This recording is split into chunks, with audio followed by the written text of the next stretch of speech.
One of my favorite quotes in life is that you can't fix a problem by focusing on the problem.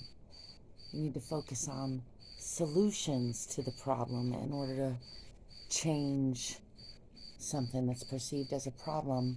And lately, I see a whole lot of focusing on the problem.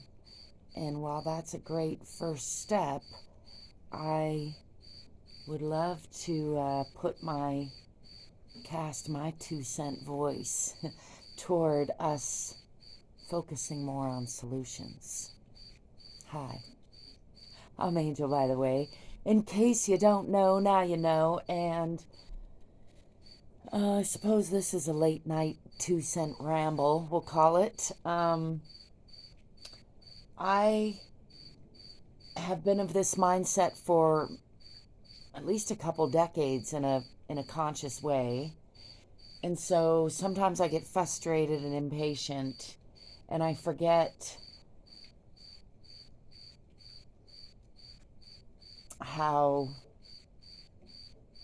big this world is, how broad of a scope of our diverse perspectives and experiences there are. And lately, some of the human beings that I have been closest to and loved the most have focused so much on what they don't like or what they hate that from my perspective, they've started to become what they hate in many ways, which I think is an age-old predicament of the human condition.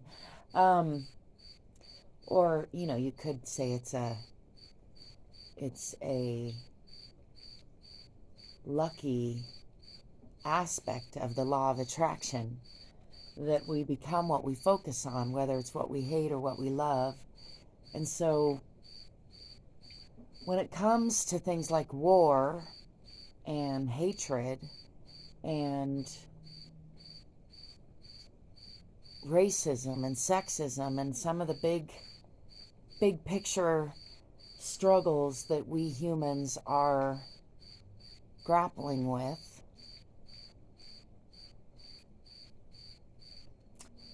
I'm here doing what I can to come up with solutions, like building Unity play stations, like having more open discourse, more dialogue, more conversations, like opening our mind a little bit about the constructs that we're currently working with regards to our social paradigms. I know I'm not alone in this, and it's exciting to see iterations of this happening in so many of my fellow human beings, and maybe you are one of those. If you are, hey, say hey. Let me know that you're on my side, and I'm here to let you know I'm on your side.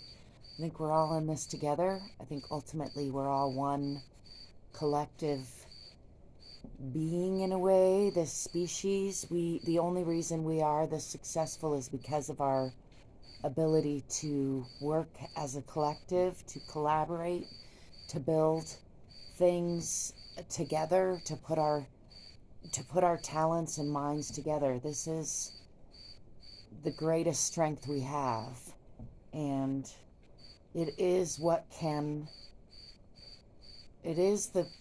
the thing that we can use to solve so many of these problems.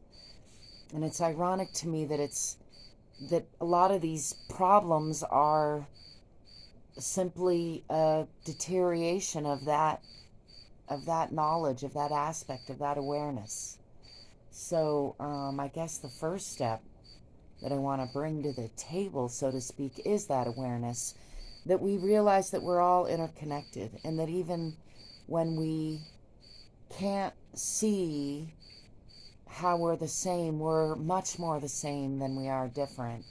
And if we continue to just focus on our differences and make those hard and fast, never always sorts of things, then it's going to be difficult for us to evolve to where I think we might need to evolve in order to continue to evolve as a species,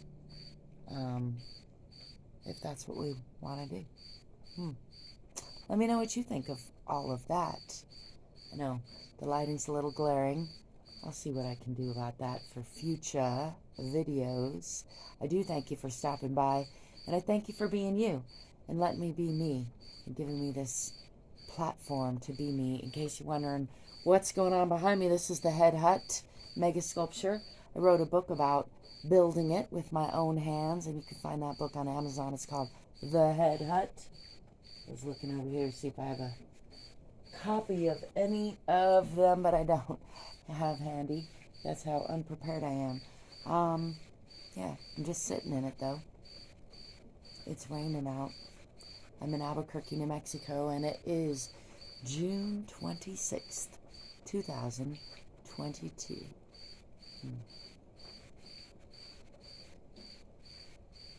Even more than my gratitude to you for being you is my hope that you are enjoying being you. I think that's another thing we can all do for our collective future, because when you are enjoying your life, enjoying being you, then you can be in the best place to help focus on solutions and find innovative ways of collectively solving some of these big picture problems. You with me? Let's get fit, let's get free, and let's focus on unity. I'll be seeing you. Ciao for now.